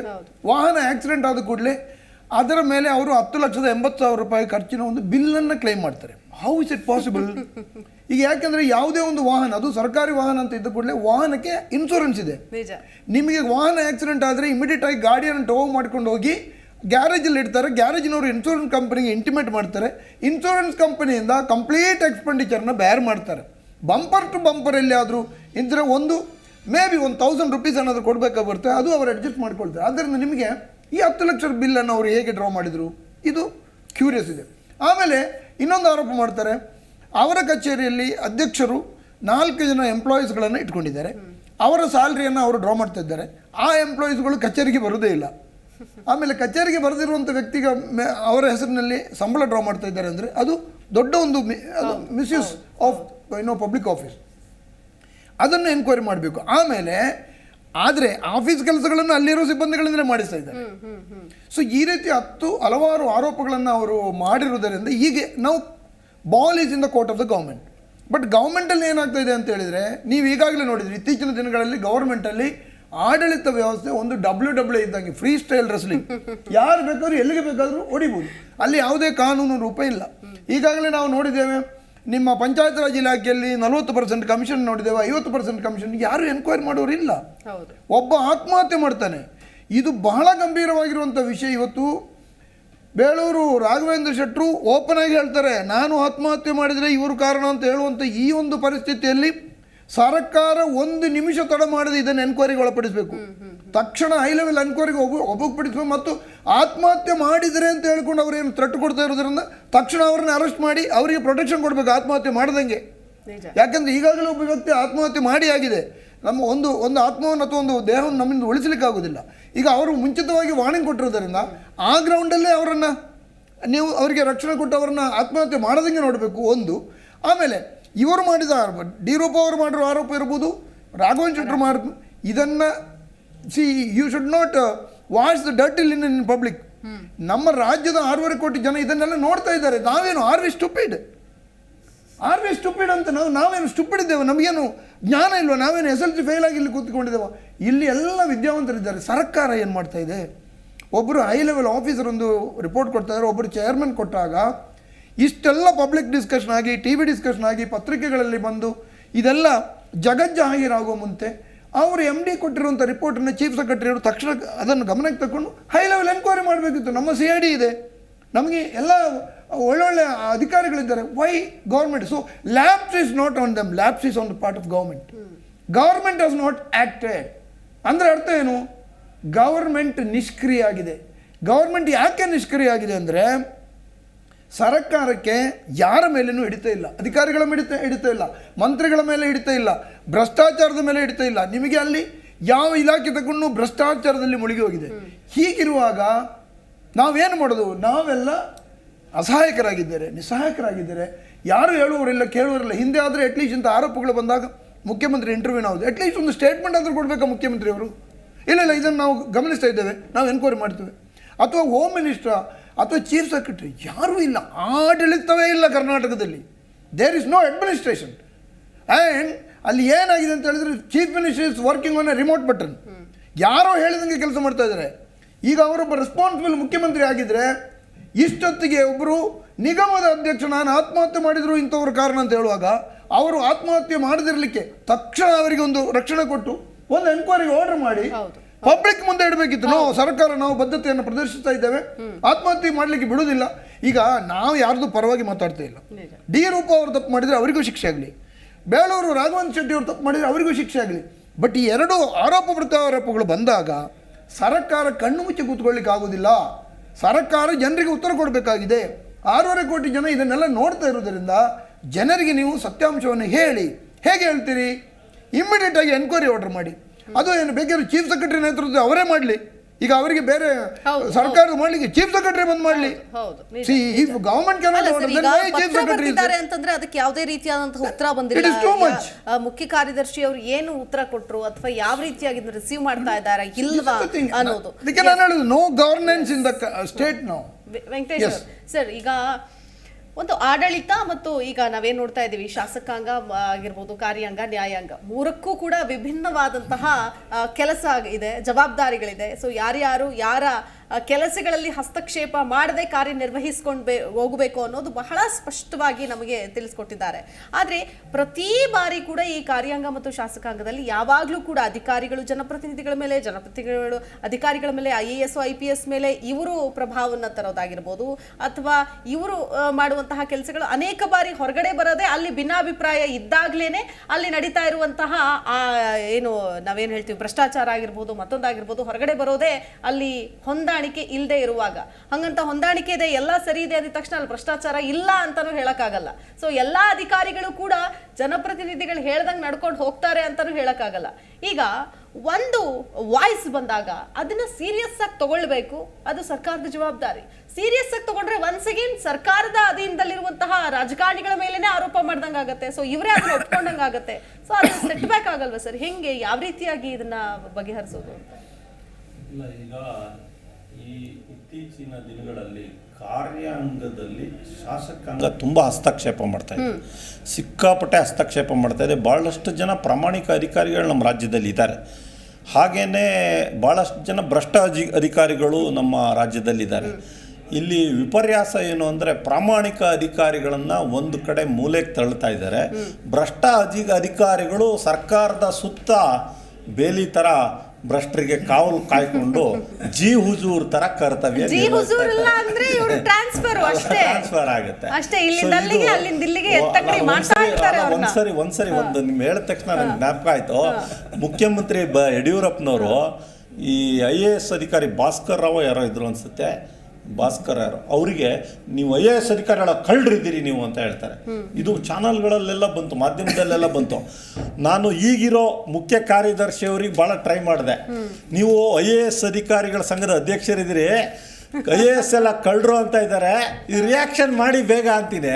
ಅವ್ರು ಮಾಡ್ಲಿಕ್ಕೆ ತಯಾರಿಲ್ಲ ಯಾರು. ಯಾಕಂದರೆ ಪ್ರಾಮಾಣಿಕರನ್ನು ಅಧಿಕಾರಿಗಳು ನೋಡಿ ನಗ್ತಾ ಇದ್ದಾರೆ, ಕಳ್ಳರೆಲ್ಲ ಸೇರ್ಕೊಂಡು ಮೌನ ವಹಿಸಿದ್ದಾರೆ ಈ ವಿಷಯದಲ್ಲಿ. ನನಗೆ ಮುಖ್ಯ ಕಾರ್ಯದರ್ಶಿ ಕಾರ್ಯವೈಖರಿಗಳು ಏನು ಅನ್ನೋದು ಇನ್ನೂ ಕನ್ಫ್ಯೂಷನ್ ಸರ್. ಇಲ್ಲ ಯಾಕೆಂತಂದ್ರೆ ಅವ್ರು ಹೆಂಗೆ ಅಂತಂದ್ರೆ PA ತರ ವರ್ಕ್ ಮಾಡ್ತಾರ, ಹೆಂಗೆ ಅವ್ರ ಪರ್ಸನಲ್ ಅಸಿಸ್ಟೆಂಟ್ ನೋಡಿ, ಮುಖ್ಯ ಕಾರ್ಯದರ್ಶಿಯ ಕಚೇರಿಯಿಂದ ಹಿಡಿದು ನಮ್ಮ ರಾಜ್ಯದಲ್ಲಿ ಆಗ್ತಾ ಇರೋದು ಎಷ್ಟೋ ಸಂದರ್ಭದಲ್ಲಿ ಹಂಗೆ ಆಗುತ್ತೆ ಸರ್. ಅಲ್ಲ, ನಮ್ಮ ರಾಜ್ಯದಲ್ಲಿ ಮುಖ್ಯ ಕಾರ್ಯದರ್ಶಿ ಕಚೇರಿಯಿಂದ ಹಿಡಿದು ಆ ಮಟ್ಟಕ್ಕೆ ಈಗ ಹಂಗೆ ಆಗ್ತಾ ಇರೋದು. ಮುಖ್ಯ ಕಾರ್ಯದರ್ಶಿ ಕಚೇರಿಯಿಂದ ಹಿಡಿದು ಗ್ರಾಮ ಪಂಚಾಯಿತಿಯ ಕಚೇರಿಯವರೆಗೂ ಪೋಸ್ಟ್ ಮ್ಯಾನ್ ಕೆಲಸ ಆಗ್ತಾ ಇದೆ. ನೀವು ಯಾವುದೇ ಲೆಟರ್ ಬರ್ರಿ, ಈ ಅಧಿಕಾರಿಗಳಿಗೆ ಅಕೌಂಟಬಿಲಿಟಿ ಇಲ್ಲ, ಹೊಣೆಗಾರಿಕೆ ಇಲ್ಲ, ಜವಾಬ್ದಾರಿ ಇಲ್ಲ. ಒಂದು ಲೆಟ್ರ್ ಬಂತ ಇನ್ನೊಬ್ರಿಗೆ ಫಾರ್ವರ್ಡ್ ಮಾಡು, ಅವ್ನು ಇನ್ನೊಬ್ರಿಗೆ ಫಾರ್ವರ್ಡ್ ಮಾಡ್ತಾನೆ. ಒಂದು ತಮಾಷೆ ಅಂದ್ರೆ, ನನಗೆ ಮುಖ್ಯಮಂತ್ರಿ ಅವರ ಅಪಾಯಿಂಟ್ಮೆಂಟ್ ಕೇಳಿ ನಾನು 15ನೇ ತಾರೀಕು ಒಂದು ಇಮೇಲ್ ಮಾಡಿದ್ದೆ. ಆ ಲೆಟ್ರ್ ಕೂಡ ಫಾರ್ವರ್ಡ್ ಆಗ್ತಾ ಹೋಗ್ತಾ ಇದೆ ಹೊರತು ಅಪಾಯಿಂಟ್ಮೆಂಟ್ ಸಿಕ್ಕಿಲ್ಲ ನನಗೆ. ಇದೆಂಥ ವಿಪರ್ಯಾಸ ನೋಡಿ. ಆ ಕಚೇರಿ ಒಳಗಡೆ ವಿಧಾನಸೌಧದ ಮುಖ್ಯಮಂತ್ರಿ ಕಚೇರಿ ಒಳಗಡೆ ಒಬ್ರಿಗೊಬ್ರಿಗೆ ಫಾರ್ವರ್ಡ್ ಮಾಡ್ಕೊಂಡು ಹೋಗ್ತಾ ಇದ್ದಾರೆ ಆ ಲೆಟ್ರನ್ನ. ನನಗೆ ಅಪಾಯಿಂಟ್ಮೆಂಟ್ ಸಿಗ್ತಾ ಇಲ್ಲ ಅಂದರೆ ಆಡಳಿತ ವ್ಯವಸ್ಥೆ ಎಷ್ಟು ಕುಸ್ತಿದೆ ಅನ್ನೋದು ಭಾಳ ಇಂಪಾರ್ಟೆಂಟ್ ಆಗುತ್ತೆ ಇದರಲ್ಲಿ. ಇನ್ನೊಂದು ಭಾಳ ಮುಖ್ಯವಾಗಿ ಡಿ ರೂಪ ಅವರು ಮೇಲೆ ಸಾಕಷ್ಟು ಆರೋಪಗಳು ಮಾಡಿದ್ದಾರೆ. ಬೇಳೂರು ರಾಘವೇಂದ್ರ ಶೆಟ್ಟಿ ಅವರು ಗಂಭೀರವಾದ ಆರೋಪ ಮಾಡಿದ್ದಾರೆ. ಆಯಿತು, ರೂಪ ಅವರದ್ದು ಎದುರಿಸಲಿಕ್ಕೆ ರೆಡಿ ಇದ್ದೀನಿ ಅಂತೇಳಿ ಅವರು ಅದಕ್ಕೆ ಪ್ರತಿಯೊಂದು ಆರೋಪಕ್ಕೂ ಪ್ರತ್ಯುತ್ತರವಾಗಿ ಕಾರ್ಯದರ್ಶಿಯವರಿಗೆ ಒಂದು ಲೆಟ್ರ್ ಬರೆದಿದ್ದಾರೆ. 16 ಅಂಶಗಳ ಒಂದು 6-7 ಪುಟಗಳ ಲೆಟ್ರ್ ನನ್ನ ಕೈನಲ್ಲಿದೆ. ಈ ಲೆಟ್ರ್ ಬರೆದಿದ್ದಾರೆ ರೂಪ ಅವರು, ಈ ಲೆಟ್ರ್ ಬರೆದಿದ್ದಾರೆ. ಸೊ ಈಗ ಬಾಲು ಸರ್ಕಾರದ ಅಂಗಳದಲ್ಲಿ ಬಿದ್ದಿದೆ ವಿಧಾನಸೌಧದಲ್ಲಿ. ಅವರು ಯಾರೂ ಕೂಡ ಇದು ನನಗೆ ಸಂಬಂಧ ಇಲ್ಲದೆ ರೀತಿಯಲ್ಲಿ ವರ್ತನೆ ಮಾಡ್ತಾ ಇದ್ದಾರೆ. ಇದು ನಮ್ಮ ಪ್ರಜಾಪ್ರಭುತ್ವದ ದುರಾದೃಷ್ಟಕರ ಸಂಗತಿ.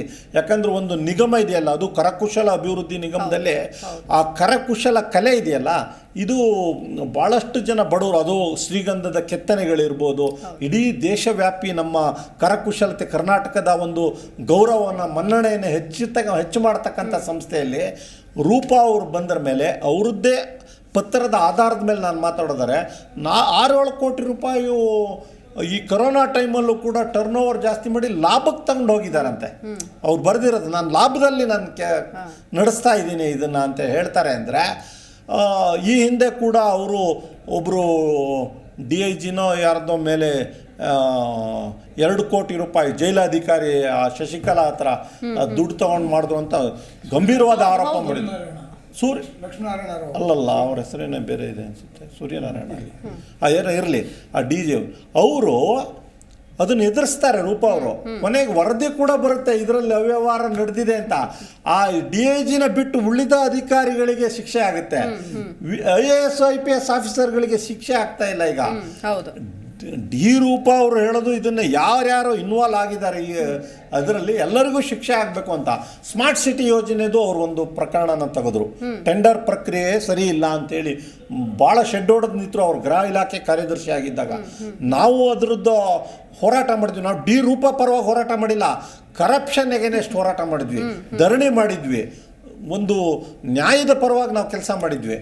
ಆಗ ಆ ಟೆಂಡರ್ ಕೂಡ ಕ್ಯಾನ್ಸಲ್ ಆಯಿತು. ನೋಡಿ, ರೂಪ ಅವ್ರು ಮಾಡಿರೋ ಎಲ್ಲ ಆರೋಪಗಳು ಒಂದು ಸಕ್ಸಸ್ ಆಗ್ತಾ ಇದೆ, ಸತ್ಯ ಅಂತ ಈಗ ಸರ್ಕಾರಕ್ಕೂ ಹಿಂದೆಲ್ಲ ಗೊತ್ತಾಗಿದೆ.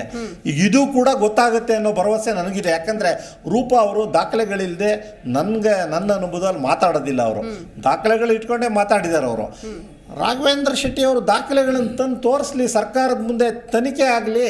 ರೂಪ ಅವರು ತಪ್ಪಿದ್ದರೆ ರೂಪ ಅವ್ರನ್ನ ಜೈಲಿಗೆ ಕಳ್ಸೋಣ. ನಾವು ರೂಪ ಅವ್ರ ಪರವಾಗಿ ಮಾತಾಡ್ತಾ ಇಲ್ಲ. ಅದೇ ರಾಘವೇಂದ್ರ ಶೆಟ್ಟಿ ತಪ್ಪು ಮಾಡಿದ್ದಿದ್ರೆ ಅವರು ತಕ್ಷಣ ಜೈಲಿಗೆ ಹೋಗ್ಬೇಕು, ಇದರಲ್ಲಿ ಯಾವುದೇ ಅನುಮಾನ ಇಲ್ಲ. ಯಾಕಂದರೆ ಅವರು ಒಂದು ಭಾಳ ಸ್ಪಷ್ಟವಾಗಿ ಒಂದು ಲೆಟ್ರಲ್ಲಿ ಒಂದು ಬರೀತಾರೆ. ಪಕ್ಕದಲ್ಲಿ ಯಾವುದೋ ನಾಗಾರ್ಜುನ ಅಂತ ಒಂದು ಹೋಟೆಲ್ ಇದೆ, 15 ಊಟಗಳನ್ನು ತರಿಸ್ಕೋತಾರೆ ಮಧ್ಯಾಹ್ನ ಅಂತ ರಾಘವೇಂದ್ರ ಶೆಟ್ಟಿ ಅವರು. ಅವ್ರು ಬರೆದಿರೋದು ನಾವು ಆರೋಪ ಮಾಡ್ತಾ ಇಲ್ಲ. ಒಬ್ಬ ಚೇರ್ಮನ್ 15 ಊಟ ತರಿಸ್ಕೊಂಡು ತಿಂತಾನೆ ಅಂದರೆ, ಅಥವಾ ಯಾರಿಗೆ ಕೊಡಿಸ್ತಾನೆ ಆ ಊಟನ? 15 ಸಾರ್ವಜನಿಕರ ತೆರಿಗೆ ಹಣದ ದುಡ್ಡದು. ರಾಘವೇಂದ್ರ ಶೆಟ್ಟಿ ಊಟ ಮಾಡಲಿ, ನಾವು ಒಪ್ಕೋತೀವಿ, ಅದ್ರ ಬಗ್ಗೆ ಅಭ್ಯಂತರ ಇಲ್ಲ. ಇಲಾಖೆಯಲ್ಲಿ ಕೆಲಸ ಮಾಡ್ತಾ ಇದ್ದಾರೆ, ಒಂದು ಊಟ ಮಾಡಿದ್ರೆ ನಾವೇನೋ ಅಭ್ಯಂತರ ಪಡಲ್ಲ. ಆದರೆ ನೈತಿಕತೆ ಇದ್ದರೆ ಆ ಊಟನೂ ಮಾಡಬಾರ್ದು ಅವರು. ಅವ್ರಿಗೆ ಸಂಬಳ ಅಥವಾ ಅವ್ರಿಗೆ ರೆಮ್ಯುನರೇಷನ್ ಕೊಡ್ತಾರೆ. ಅದರಲ್ಲೂ ಯಾವಾಗಲೂ ಈ ಅಧಿಕಾರಿಗಳು ನೋಡಿ, ಪೊಲೀಸ್ ಅಧಿಕಾರಿ ಇರ್ಬೋದು, ರಾಜ್ಯದ IAS IPS ಅಧಿಕಾರಿ ಸಂಬಳದಲ್ಲಿ ಬದುಕಬೇಕ್ರಿ ಅವರು, ಸಂಬಳದಲ್ಲಿ ಬದುಕಬೇಕವರು. ಈ ಈ ಈ ನೀಚ ಹಣನ ತಗೊಂಡು ಈ ಕೊಳತು ನಾರ್ತಕ್ಕಂಥ ಹಣನ ಸಾರ್ವಜನಿಕರು ಬೆವರಿನ ಹಣ, ಅದು ಪುಕ್ಷಾಟೆ ಬಂದಿಲ್ಲ ಸರ್ಕಾರಕ್ಕೆ ಹಣ, ಅದು ಸಾರ್ವಜನಿಕರ ಬೆವರಿಂದ ಪಡೆದಿರ್ತಕ್ಕಂಥ ತೆರಿಗೆ ಹಣ ಸಮರ್ಪಕವಾಗಿ ಉಪಯೋಗ ಆಗಬೇಕು. ಆಗಲಿ ಇಂಥ ಎಲ್ಲ ಸಣ್ಣ ಸಣ್ಣ ಊಟದ ವಿಷಯ ಕೂಡ ಅವರು ಸ್ಪಷ್ಟವಾಗಿ ಬರೆದಿದ್ದಾರೆ ಅಂದಾಗ ಸರ್ಕಾರ ಏನು ಮಾಡ್ತಾ ಇದೆ? ಸರ್ಕಾರ ಕಿವಿ ಕಣ್ಣು ಮೂಗು ಏನಾದರೂ ಇದೆಯಾ? ಇದನ್ನು ನಾವು ಪ್ರಶ್ನೆ ಮಾಡಬೇಕಾಗುತ್ತೆ ಸಾರ್ವಜನಿಕರು.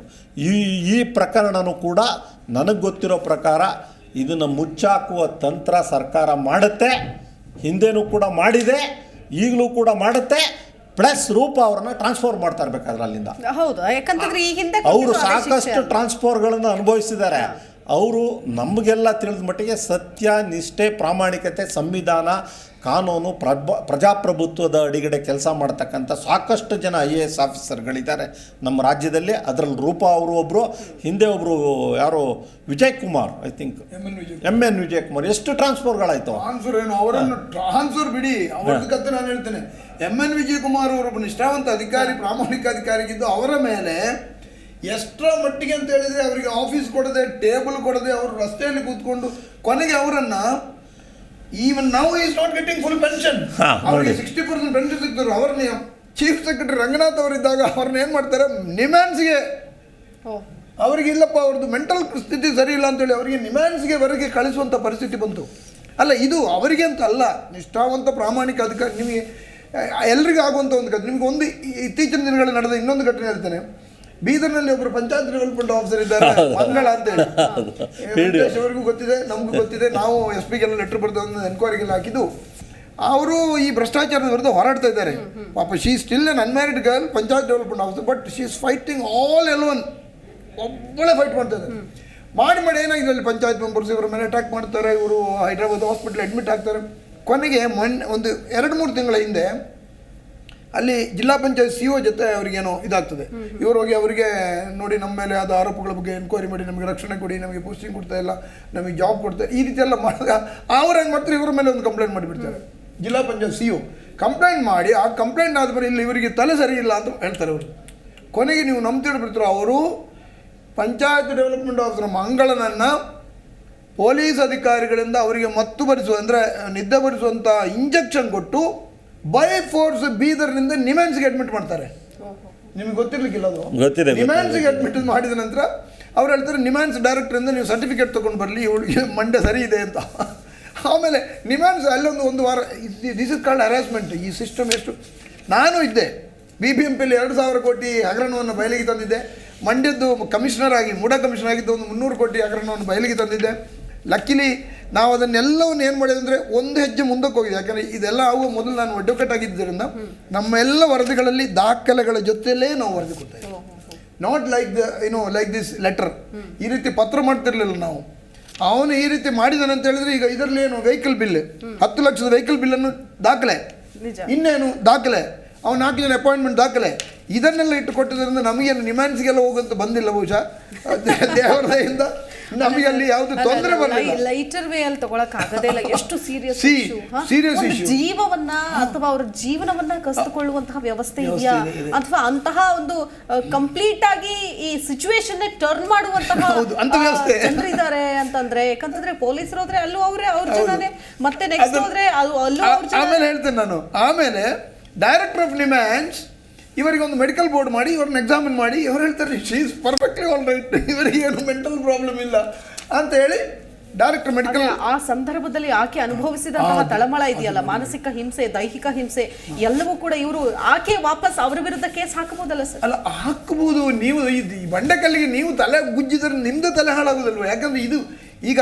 ಏನು ನಮ್ಮ ಸರ್ಕಾರದ ವ್ಯವಸ್ಥೆಯಲ್ಲಿ ಏನಿದೆ ಅಂತ ಹೇಳೋದು, ನಾನು ಸರ್ಕಾರಿ ವ್ಯವಸ್ಥೆಯಲ್ಲಿ 15 ವರ್ಷ ಇದ್ದು ಭ್ರಷ್ಟಾಚಾರದ ವಿರುದ್ಧ ಭಾಳಷ್ಟು ಫೈಟ್ ಮಾಡಿ 10 ವರ್ಷಗಳಲ್ಲಿ 28 ವರ್ಗಾವಣೆಗಳನ್ನು ಫೇಸ್ ಮಾಡಿ, ಇಲ್ಲ ಇವನಿಗೆ ಗಾಡಿ ಕೊಡಬೇಡಿ ಅಂತ ಹೇಳಿದ್ರು, ನಾನು ಸೈಕಲಲ್ಲಿ ಆಫೀಸಿಗೆ ಬಂದು ಆ ಸೈಕಲನ್ನು ತಗೊಂಡೋಗಿ 6ನೇ ಮಾಡಿಯಲ್ಲಿ ನನ್ನ ಚೇಂಬರ್ಲಿ ಇಟ್ಟು, ಅಲ್ಲಿ ಮಿನಿಸ್ಟರ್ ಸುರೇಶ್ ಕುಮಾರ್ ಎಲ್ಲ ಬಂದು, ಇಲ್ಲ ನಾವು ನಿಮ್ಮ ಜೊತೆ ಇದ್ದೇವೆ ಅಂತ ಹೇಳೋದು, ಅವ್ರು ಹೇಳಿ ಡ್ರಾಮಾ. ಅದು ಇರಲಿ. ಬಟ್ ಅಂದರೆ ನಾವು ಯಾವುದಕ್ಕೂ ವೆಯ್ಟ್ ಮಾಡಲಿಲ್ಲ.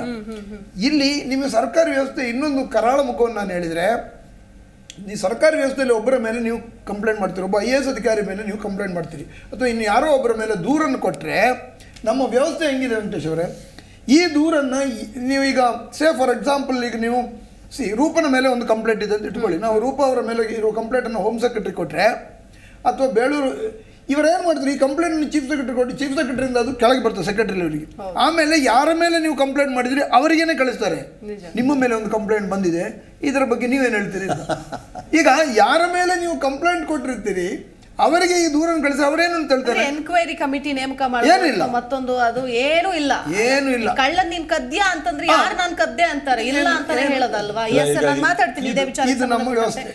ನಿಜ, ಅಧಿಕಾರಿಗಳು ದಕ್ಷ ಅಧಿಕಾರಿಗಳು ಬೇಕು, ಪ್ರಾಮಾಣಿಕ ಅಧಿಕಾರಿಗಳು ಬೇಕು ಅಂತ ನಾವೇನೋ ಬೊಬ್ಬೆ ಹೊಡಿತೀವಿ. ಆದ್ರೆ ದಕ್ಷ ಅಧಿಕಾರಿಗಳು, ಪ್ರಾಮಾಣಿಕ ಅಧಿಕಾರಿಗಳನ್ನ ನಮ್ಮ ವ್ಯವಸ್ಥೆ ಯಾವ ರೀತಿಯಾಗಿ ನಡೆಸಿಕೊಳ್ತಾ ಇದೆ, ಸೊ ಅವರ ದಕ್ಷತೆ, ಅವರ ಪ್ರಾಮಾಣಿಕತೆ ಅಲ್ಲೇ ಕುಸಿದು ಹೋಗಬೇಕು. ಅಷ್ಟು ನಿಟ್ಟಿನಲ್ಲಿ ಅಲ್ಲೂ ಕೂಡ ಹರಾಸ್ಮೆಂಟ್ಗಳು ಆಗ್ತಾ ಇದೆ ಅನ್ನೋದಕ್ಕೆ ಅನೇಕ ಉದಾಹರಣೆಗಳಿದೆ. ಯಾವುದು ಬಯಾಸ್ ಇಲ್ಲದ ಒಂದು ವಿಟ್ನೆಸ್ ಅಂದ್ರೆ CCTV. ಹೌದು, ಬಿಕಾಸ್ ಅವರು ವೆಂಕಟೇಶ್ ಹೇಳಿದಂಗೆ ಹೇಳಲ್ಲ, ನಾವು ಹೇಳಿದಂಗೆ ಹೇಳಲ್ಲ. CCTV will give what is reality. ಈಗ CCTV ರಿಯಾಲಿಟಿ ರೆಕಾರ್ಡ್ ಆಗಬಾರ್ದು ಎನ್ನುವ ಏಕೈಕ ದೃಷ್ಟಿಯಿಂದ CCTVಯನ್ನು ವಿರೂಪಗೊಳಿಸಿದ್ದಾರೆ. This is very very serious thing. ಆಮೇಲೆ ಇದರ ಜೊತೆಯಲ್ಲಿ ಈಗಾಗಲೇ ನಾವು ಹೇಳಿದಂಗೆ 25 ಕೋಟಿ ವಂಚನೆ ಮಾಡಿ ಸೇವೆಯಿಂದ ವಜಾಗೊಂಡಿರುವಂಥ ಕಿಶೋರ್ ಕುಮಾರ್ ಎನ್ನುವಂಥ ಒಬ್ಬ ವ್ಯಕ್ತಿಯನ್ನ 5 ಕೋಟಿ ಕಿಕ್ ಬ್ಯಾಕ್ ಪಡೆದು ಡೀಲ್ ನಡೆಸ್ಕೊಂಡು ಅವರನ್ನು ವಾಪಸ್ ತಗೊಳ್ಳಿಕ್ಕೆ ಒಂದು ಪ್ರಯತ್ನ ಮಾಡಲ್ಲ. ಈಗ ನಾನು ಅದನ್ನು ಸರಿಯ ತಪ್ಪು ಅಂತ ಹೇಳೋದಿಲ್ಲ. ಈಗ ಡಿ ರೂಪ ಅವರು ಹೇಳಿದ್ರು, ಡಿ ರೂಪ ನಾವು ಇಬ್ಬರು ಒಟ್ಟಿಗೆ ಕೆಲಸ ಮಾಡಿದ್ದೇವೆ ಸಕಾಲದಲ್ಲಿ ಅಂತ ಹೇಳಿಕೊಂಡು ಹೇಳ್ತಾ ಇಲ್ಲ ನಾನು. ಇವರು ಮಾಡಿರೋ ಆರೋಪ ಚೀಫ್ ಸೆಕ್ರೆಟರಿಗೆ ಹೋಗಿದೆ, ಚೀಫ್ ಸೆಕ್ರೆಟರಿ ಇದನ್ನು ತನಿಖೆಗೆ ಒಳಪಡಿಸಬೇಕು.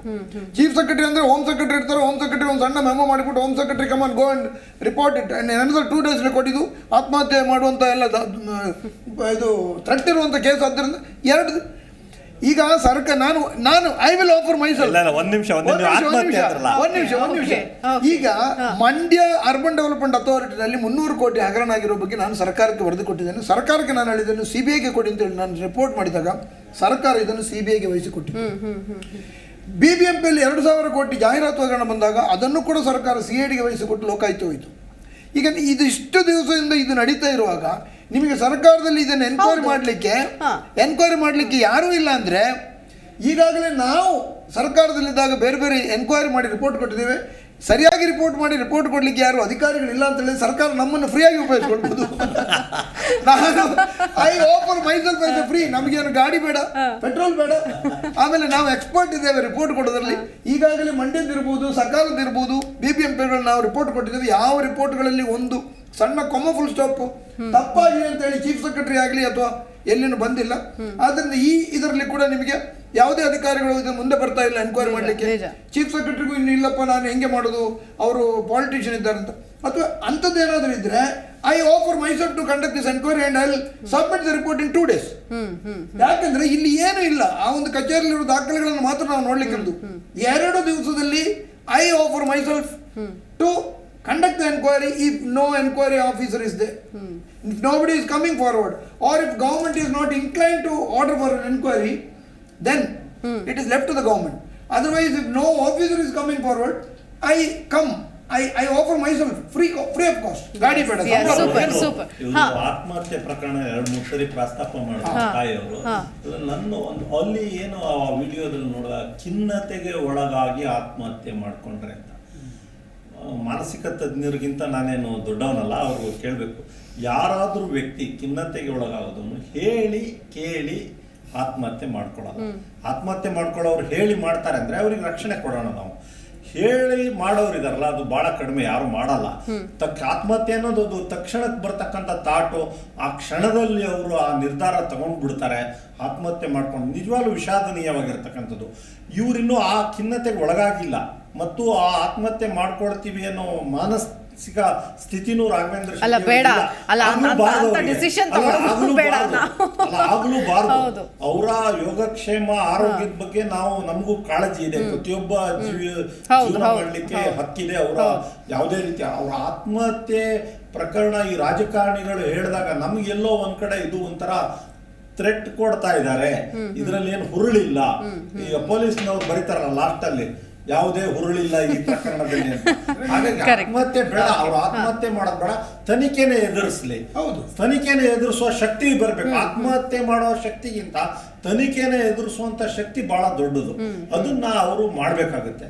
ಅದು ಮಾಡೋದಿಲ್ಲ ಅಂದ್ರೆ ನಾವೇನ್ ಮಾಡೋಕ್ಕೂ ಆಗೋದಿಲ್ಲ. ಅವ್ರಿಗೆ ಈಗ ಒಟ್ಟಾರೆ ಅಭಿಪ್ರಾಯನೋ, ನನ್ನ ಒಂದು ಕೋರಿಕೆ ಏನು ಅಂದ್ರೆ ಇದು ನ್ಯಾಯಾಂಗ ತನಿಖೆ ಆಗಬೇಕು, ಜುಡಿಷಿಯಲ್ ಎನ್ಕ್ವೈರಿ ಆಗ್ಲೇಬೇಕು. ಈ ಪೊಲೀಸ್ ಎನ್ಕ್ವೈರಿ ನನಗೆ ಸರ್ ಈಗ ಈ ವಿಚಾರವನ್ನ ಅಥವಾ ಪ್ರಕರಣವನ್ನ ಅಷ್ಟಾಗಿ ಸೀರಿಯಸ್ ಆಗಿ ತಗೊಂಡು ತನಿಖೆಗೆ ಒಪ್ಪಿಸ್ತಾರೆ ಅಂತ ಅನ್ನಿಸ್ತಾನೆ ಇಲ್ಲ. ಇದಕ್ಕೆ ಮತ್ತಿನ್ಯಾವುದಾದ್ರೂ ಅಂದ್ರೆ ಪ್ರೆಷರ್ ಬೀಳ್ಬೇಕಾ ಅಥವಾ ಹೆಂಗೆ? ಒಬ್ಬ ಅಧಿಕಾರಿ ಆರೋಪ ಮಾಡಿದ್ರೆ ಅವಾಗಲೇ ಉತ್ತರ ಕೊಟ್ಟಿದ್ದಾರೆ. ಇವಾಗ ಇದನ್ನ ಮುಚ್ಚಾಕುವಂತ ಪ್ರಯತ್ನ ಮಾಡ್ತಾರೆ. ಡಿ ರೂಪ ಅವರಿಗೆ ಟ್ರಾನ್ಸ್ಫರ್ ಮಾಡ್ತಾರೆ. ಇದು ಇಲ್ಲಿವರೆಗೆ ನಾವು ಅಷ್ಟೇ ಆಗೋದು. ಮುಚ್ಚೋಗ್ಬಿಡುತ್ತೆ. ಈಗ MPM ಹಗರಣ ಅಪ್ಪು ಪಟ್ಟಣ್ ಶೆಟ್ಟಿ MLA ಅವರು ಸಾರ್ವಜನಿಕ ಉದ್ದಿಮೆಗಳ ಸಮಿತಿ ಅಧ್ಯಕ್ಷರು ರಿಪೋರ್ಟ್ ಕೊಟ್ಟರು. ಏನಾಯ್ತು? ಏನೂ ಆಗಿಲ್ಲ.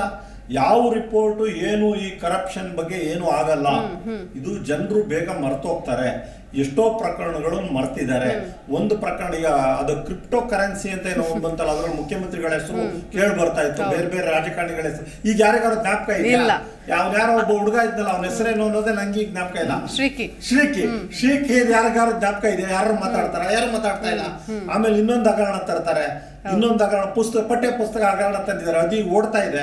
ಅದೀಗ ಸ್ವಲ್ಪ ದಿನ ಮುಚ್ಚಾಕ್ಬೇಕು ಅಂತೇಳಿ ಈಗ ರಾಕೇಶ್ ಟಿಕಾಯಿತ್ ಅವ್ರ ಮೇಲೆ ಹೊಡೆದ್ರು. ಅದೊಂದಷ್ಟು ದಿನ. ಹೀಗೆ ಯಾವುದೇ ರಾಜಕಾರಣಿ ಮತ್ತು ರಾಜಕೀಯ ವ್ಯವಸ್ಥೆ ಆಡಳಿತದಲ್ಲಿ ಬರ್ತಕ್ಕಂಥ ಭ್ರಷ್ಟಾಚಾರನ ಮುಚ್ಚೋದಕ್ಕೆ ಇನ್ನೊಂದು ಪ್ರಕರಣನ ತರ್ತಾರೆ. ಇದಕ್ಕೆ ತಾಳಕ್ಕೆ ತಕ್ಕಂತೆ ಕುಣಿಯುವ ಮಾಧ್ಯಮಗಳು ನಮ್ಮಲ್ಲಿ. ಆಮೇಲೆ ಹೌದು, ನಾನು ಅದನ್ನ ಒಪ್ಕೊಳ್ತೀನಿ ಕೂಡ. ಅದನ್ನೇನು ಖಂಡಿತವಾಗ್ಲೂ ಸಾರಾಸಗಟಾಗಿ ಏನು ತಳ್ಳಿ ಹಾಕೋದಿಲ್ಲ. ಅದ್ರ ಜೊತೆಗೆ ಈ ನಿಗಮ ಮಂಡಳಿ ಅಧ್ಯಕ್ಷ ಸ್ಥಾನಕ್ಕೆ ಇಷ್ಟೊಂದು ಲಾಬಿ ನಡೆಸಿ ಬರ್ತಾರಲ್ಲ, ಇಲ್ಲಿ ನಿಜಕ್ಕೂ ಅಷ್ಟೊಂದು ಹಾಗಾದ್ರೆ ಕೆಲವೊಂದು ನಿಗಮ ಮಂಡಳಿಗಳು ಬೇಕೇ ಬೇಕು ಅಂತ ಕೂತ್ಕೊಳ್ತಾರೆ, ಕೆಲವೊಂದು ಕೊಟ್ಟರು ಬೇಡ ಅಂತ ಅಂತಾರೆ. ಅಂದ್ರೆ ಅಲ್ಲೂ ಕೂಡ ಲಾಭದಾಯಕ ಅಂದ್ರೆ ಯಾವ ರೀತಿಯಾಗಿ ಅಲ್ಲಿ ಅಧಿಕಾರಿಗಳಿರ್ತಾರೆ, ಅಲ್ಲಿಯೂ ಕೂಡ ಅದರದೇ ಆದಂತಹ ಒಂದು ವ್ಯವಸ್ಥೆ ಇರುತ್ತೆ, ಹೈರಾರ್ಕಿ ಇರುತ್ತೆ. ಬಟ್ ಹೆಂಗೆ ನಿಗಮ ಮಂಡಳಿ ಅಧ್ಯಕ್ಷರು ಅಂತ ಮಾಡಿ ಡಿ ರೂಪ ಇರುವಂತ ಯಾವುದೇ ಮ್ಯಾನೇಜಿಂಗ್ ಡೈರೆಕ್ಟರ್ ಇರ್ತ ನಿಗಮಕ್ಕೆ ಯಾರು ಬರಕ್ಕೆ ಇಷ್ಟಪಡಲ್ಲ. ಅರ್ಥ ಆಯ್ತಾ? ಇವ್ರು ಬೇರೆ ಬೇರೆ ಕಾರಣದಿಂದ ಒತ್ತಡ ಹಾಕಿ ಅವರು ವಿನಯ್ ಗುರೂಜಿ ಅವರು ರೆಕಮೆಂಡೇಶನ್ ಮಾಡಿದ್ರು ಅಂತ ಹೇಳ್ತಾ ಇದ್ದಾರೆ. ಜನ ಎಲ್ಲ ಮಾತಾಡ್ಕೊಳ್ತಾ ಇದ್ದಾರೆ. ಹಂಗಾಗಿ ಯಡಿಯೂರಪ್ಪನವರು ಬಹಳ ಬೇಗ ಒಪ್ಕೊಂಡು ಇವ್ರನ್ನ ತಂದಿದ್ದಾರೆ.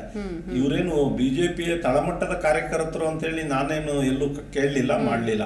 ಈಗ ರೋಹಿತ್ ಚಕ್ರವರ್ತಿನ ತಂದ್ರಲ್ಲ, ಹಾಗೆ ಇವ್ರನ್ನು ತಂದಿದ್ದಾರೆ. ಸೊ ಅಲ್ಲಿ ಪಠ್ಯ ಪುಸ್ತಕದಲ್ಲಿ ಅವನು ಒಂದ್ ರೀತಿ ಮಕ್ಕಳಿಗೆ ವಿಷ ತುಂಬಿಸ್ತಾ ಇದ್ದಾನೆ, ಕರಕುಶಲ ನಿಗಮದಲ್ಲಿ ಇನ್ನೊಂಥರ ವಿಷ ತುಂಬ್ತಾ ಇದೆ. ಇದನ್ನ ಎದುರಿಸುವಂತ ಶಕ್ತಿ ಇದು ಕೇವಲ ಒಂದು ನಿಗಮ ಮಂಡಳಿಯ ವಿಚಾರ ಮಾತ್ರ. ಇಂತ ಅನೇಕ ವಿಷಯಗಳು ಅನೇಕ ನಿಗಮ ಮಂಡಳಿಗಳು ಇರಬಹುದು. ಎಲ್ಲದರಲ್ಲೂ ಹಗರಣ ಇದೆ.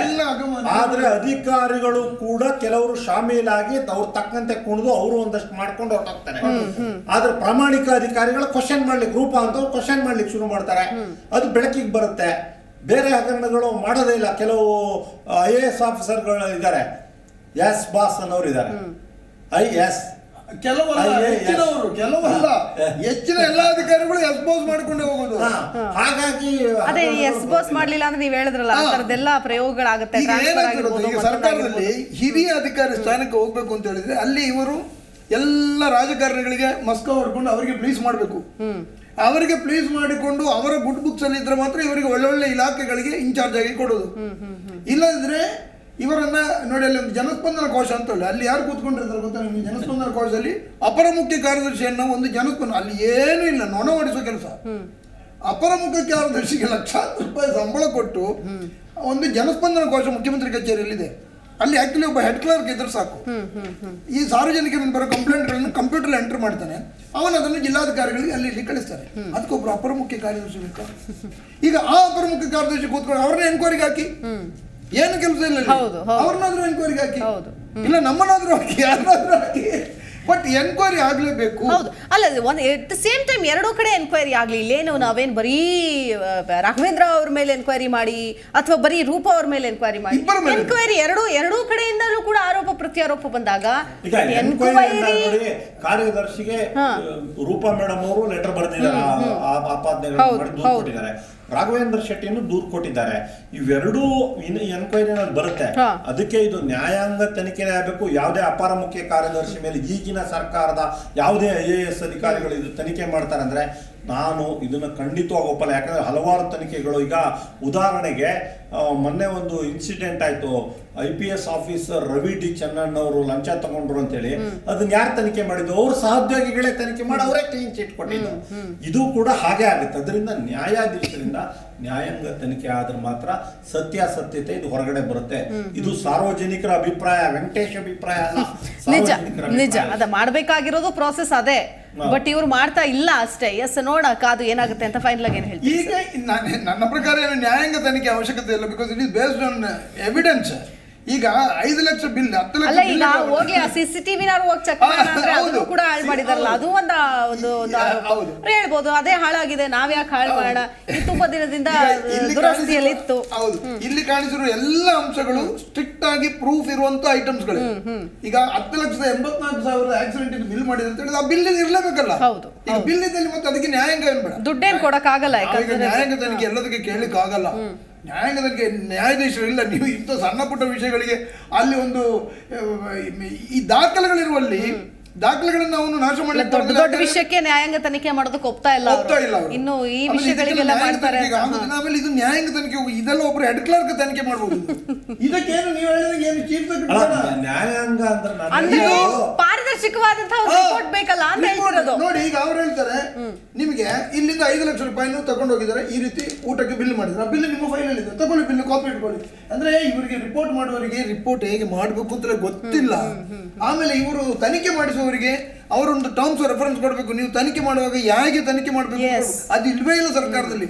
ಸೆಂಟ್ರಲ್ ಗೌರ್ಮೆಂಟ್ ಅಲ್ಲಿ ಅದಿದೆ. ನಮ್ಮಲ್ಲಿ ಸೆಂಟ್ರಲ್ ಗೌರ್ಮೆಂಟ್ ಅಲ್ಲಿ ಯಾವುದೇ ಒಂದು ತನಿಖೆಗೆ ಆರ್ಡರ್ ಮಾಡಬೇಕಾದ್ರೆ ತನಿಖೆಯ ವ್ಯಾಪ್ತಿ ಏನು, ತನಿಖೆಗಳಲ್ಲಿ ಯಾವುದೆಲ್ಲ ವಿಷಯಗಳು ಬರಬೇಕು ಅಂತ ಹೇಳುವಂಥದ್ದು ಒಂದು ಟರ್ಮ್ಸ್ ಆಫ್ ರೆಫರೆನ್ಸ್ ಅಂತ ಹೇಳ್ಕೊಂಡು ಮಾಡಿ ಕೊಡ್ತಾರೆ. ಇಲ್ಲಿ ಏನೂ ಇಲ್ಲ, 2 ಲೈನಲ್ಲಿ ಬರೀತಾರೆ ಇದನ್ನೊಂದು ವಿಚಾರಣೆ ಮಾಡಿಕೊಡಿ ಅಂತ. ಅವನಿಗೆ ಏನು ಬೇಕು ಅದನ್ನು ಅವನು ಕೊಡ್ತಾನೆ. ಆಮೇಲೆ ಅಲ್ಲಿ ಯಾರ್ದು ತಪ್ಪು, ಯಾವ್ಯಾವ ದಾಖಲೆಗಳನ್ನು ಪರಿಶೀಲನೆಗೆ ಒಳಪಡಿಸಬೇಕು, ಆಮೇಲೆ ತನಿಖೆ ಯಾವ ರೀತಿ ಆಗಬೇಕು, ಯಾವ ರೀತಿ ವರದಿಯಲ್ಲಿ ನಮಗೆ ಯಾವ ಅಂಶಗಳ ಬಗ್ಗೆ ನಮಗೆ ಬೇಕು. ಇದು ನಮ್ಮ ಕರ್ನಾಟಕ ಸರ್ಕಾರದ ಯಾವುದೇ ಒಂದು ಇದಲ್ಲ. ಆದರೆ ನಾನು ಹೇಳುವಂಥದ್ದು ಒಂದೇ ಒಂದು, ಇದೆಲ್ಲಕ್ಕೆ ಒಂದೇ ಒಂದು ಏನಂದ್ರೆ, ಕರ್ನಾಟಕ ಸರ್ಕಾರ ಇಲ್ಲಿ ಒಂದು ಕಡೆಗೆ ಆತ್ಮಹತ್ಯೆ ಬೆದರಿಕೆ ಆಗ್ತಾ ಇದ್ದಾರೆ, ಇನ್ನೊಂದು ಕಡೆಗೆ ಒಬ್ಬರು ಅಧಿಕಾರಿ ಸಾಕ್ಷ್ಯಾಧಾರಗಳ ಬೇಸ್ ಮೇಲೆ ಅವರು ಸರ್ಕಾರಕ್ಕೆ ವರದಿ ಕೊಟ್ಟಾಗ ಚೀಫ್ ಸೆಕ್ರೆಟರಿ ಇದನ್ನು ತಕ್ಷಣ ಮುಖ್ಯಮಂತ್ರಿ ಜೊತೆ ಚರ್ಚೆ ಮಾಡಿ ಇಮಿಡಿಯೇಟ್ ಆಗಿ ಒಂದು ತನಿಖಾಧಿಕಾರಿಯನ್ನು ನೇಮಿಸಬೇಕು. ಅಥವಾ ಈಗ ಇವರು ಹೇಳಿದಂಗೆ ಇನ್ನು ಅದು ಇವರು ಹಸ್ತಕ್ಷೇಪ ಸ್ವತಃ ಚೀಫ್ ಸೆಕ್ರೆಟರಿ ಮಾಡಲಿ. ಯಾಕಂದ್ರೆ ನಿಗಮ ಇದೆ and C is also senior officer ಇರೋದು, ಹೋಮ್ ಸೆಕ್ರೆಟರಿ ಗ್ರೇಡ್ ಅಧಿಕಾರಿ ಇಲ್ಲ, ಇದನ್ನ ಪ್ರಸ್ತಾಪ ಮಾಡಲೇಬೇಕು. ಇನ್ನೊಂದು ಗಂಭೀರವಾದ ಆರೋಪ ಮಾಡಿದ್ದಾರೆ.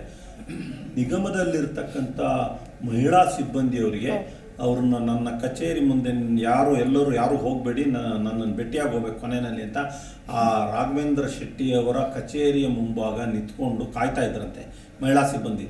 ರೂಪ ಅವರು ಬಂದಾಗ ಯಾಕೆ ನಿಂತಿದ್ರಿ ಅಂದರೆ ಚೇರ್ಮನ್ ಅವರು ವೆಯ್ಟ್ ಮಾಡ್ಲಿಕ್ಕೆ ಹೇಳಿದ್ದಾರೆ ಅಂತ. ಸೀದಾ ಚೇರ್ಮನ್ ಹತ್ರ ಹೋಗ್ಬಿಟ್ಟು ಯಾಕೆ ನಿಲ್ಸಿದ್ದೀರಾ ಈ ಹೆಣ್ಮಕ್ಳು ಅಂದ್ರೆ ಅಲ್ಲಿ ತಪ್ಸ್ಕೊಂಡ್ರು ಅವರು ಅಂತೇಳಿ ಪತ್ರದಲ್ಲಿ ಬರೀತಾರ ಅವರು. ಅಂದ್ರೆ ಇದೆಲ್ಲದೂ ಕೂಡ ಮಹಿಳಾ ಪಿಎ ಬೇಕು ಅಂತ ಅವರು, ನನಗೆ ಒಬ್ರು ಮಹಿಳಾ ಪಿಎ ಬೇಕು ಅಂತ ಅದರಲ್ಲಿ ಆಯ್ಕೆ ಮಾಡೋದು, ಎಲ್ಲರನ್ನ ನಿಲ್ಲಿಸಿ ಅದರಲ್ಲಿ ಆಯ್ಕೆ ಮಾಡೋದು. ಓಕೆ, ನೋಡೋಣ ಏನಾಗುತ್ತೆ. ಅಟ್ಲೀಸ್ಟ್ ನನಗೆ ನಾನು ಹೇಳೋದು, ಈ ಸರ್ಕಾರ ಬೇರೆ ಬೇರೆ ಸಣ್ಣ ಪುಟ್ಟ ವಿಷಯಗಳಿಗೂ ನ್ಯಾಯಾಂಗ ತನಿಖೆ ಅಂದ್ರೆ ನಿವೃತ್ತ ನ್ಯಾಯಾಧೀಶರನ್ನ ನೇಮಿಸಿ ತನಿಖೆ ಮಾಡ್ತಾರೆ. ಅದು ಸುಪ್ರೀಂ ಕೋರ್ಟ್ ಜಡ್ಜ್ ಇರ್ಬೋದು, ಹೈಕೋರ್ಟ್ ಜಡ್ಜ್ಗಳನ್ನ ಯಾರಾದ್ರೂ ನಿವೃತ್ತರು ತುಂಬಾ ಜನ ಬೆಂಗಳೂರಿನಲ್ಲಿ ಇದ್ದಾರೆ, ಅವರನ್ನ ನೇಮಿಸಿ ಅವ್ರ ಮುಖಾಂತರ ತನಿಖೆ ಮಾಡಲಿ. ಎಕ್ಸಾಕ್ಟ್ಲಿ ನಾವು ಕೂಡ ಅದನ್ನೇ ಕೇಳ್ತೀವಿ. Thank you so much Venkatesh sir ಮತ್ತು ಹಾಯ್ ಸರ್, ಇಬ್ರು ಕೂಡ ಕಾರ್ಯಕ್ರಮಕ್ಕೆ ಬಂದಿದ್ದಕ್ಕಾಗಿ. ವೀಕ್ಷಕರೇ, ನೋಡೋಣ, ಒಂದು ತನಿಖೆ ಅಂತೂ ಆಗಬೇಕು, ಪಾರದರ್ಶಕವಾದಂತಹ ತನಿಖೆ. ಯಾಕಂತಂದ್ರೆ ಸಣ್ಣ ಪುಟ್ಟವ್ರ ಮೇಲೆ ಆರೋಪ ಬಂದ್ರು ಆರೋಪನೇ. ಯಾಕಂದ್ರೆ ಇಲ್ಲಿ ಬಂದಿರೋದು ಭ್ರಷ್ಟಾಚಾರ ಅನ್ನುವಂತಹ ಒಂದು ದೊಡ್ಡ ಆರೋಪ. ಜನರ ದುಡ್ಡು, ನಿಗಮ ಮಂಡಳಿ ಅಂತಂದ್ರೆ ಇನ್ಯಾವುದೂ ಅಲ್ಲ, ಅದು ಸರ್ಕಾರಿ ಸ್ವತ್ತು. ಸರ್ಕಾರಿ ಸ್ವತ್ತನ್ನ ಈ ರೀತಿಯಾಗಿ ದುರುಪಯೋಗ ಪಡಿಸ್ಕೊಳ್ಳೋದಕ್ಕೆ ಯಾರಿಗೂ ಅಧಿಕಾರ ಇಲ್ಲ, ಜನಪ್ರತಿನಿಧಿಗಳಿಗಾಗಿರ್ಬೋದು, ಅಧಿಕಾರಿಗಳಾಗಿರ್ಬೋದು. ಸೊ ಇಬ್ಬರ ನಡುವೆ ಇರುವಂತಹ ಜಗಳ ಏನೇ ಇರಬಹುದು, ಆದ್ರೆ ನಡೆದಿರುವಂತಹ ಸಂಗತಿ ಏನು ಅನ್ನೋದನ್ನ ಪಾರದರ್ಶಕವಾಗಿ ಬಹಿರಂಗ ಪಡಿಸಬೇಕು. ಅಷ್ಟೇ ಅಲ್ಲ, ಆ ಕುರಿತಾಗಿ ಕ್ರಮಗಳನ್ನು ಕೂಡ ತೆಗೆದುಕೊಳ್ಬೇಕು. ಸುಮ್ಮನೆ ನಾವು ತನಿಖೆ ಮಾಡಿದ್ವಿ, ಒಂದು ರಿಪೋರ್ಟ್ ಕೊಟ್ವಿ, ಇದನ್ನ ಇಲ್ಲಿಗೆ ಮುಗಿಸಿದ್ವಿ ಅನ್ಬಾರ್ದು. ಇನ್ಯಾವ ನಿಗಮ ಮಂಡಳಿಯಲ್ಲೂ ಕೂಡ ಇಂತಹ ಆರೋಪಗಳಾಗಿರ್ಬೋದು ಅಥವಾ ಇಂತಹ ಪ್ರಕರಣಗಳಾಗಿರ್ಬೋದು ಹೊರಗೆ ಬರಬಾರ್ದು. ಹೊರಗೆ ಬಂದರೂ ಕೂಡ ಅದಕ್ಕೆ ತಕ್ಕ ಶಿಕ್ಷೆ ಆಗಬೇಕು ಅಂತ ಹೇಳ್ತಾ ಈ ವಿಶೇಷ ಚರ್ಚೆಯನ್ನು ಮುಗಿಸ್ತಾ ಇದ್ದೀನಿ. ನಮಸ್ಕಾರ.